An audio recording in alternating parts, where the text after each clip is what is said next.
স্বাধীনতার সুখ।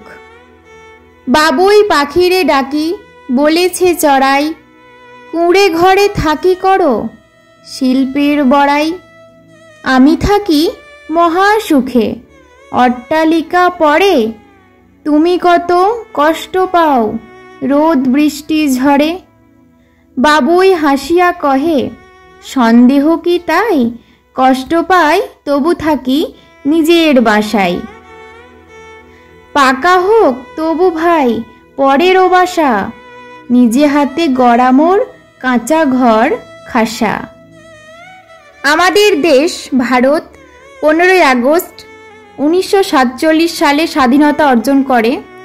প্রতি বছরের ন্যায় এবছরও আমাদের দেশে 78তম স্বাধীনতা দিবস মহাসমারোহে পালিত হতে চলেছে। জয় হিন্দ।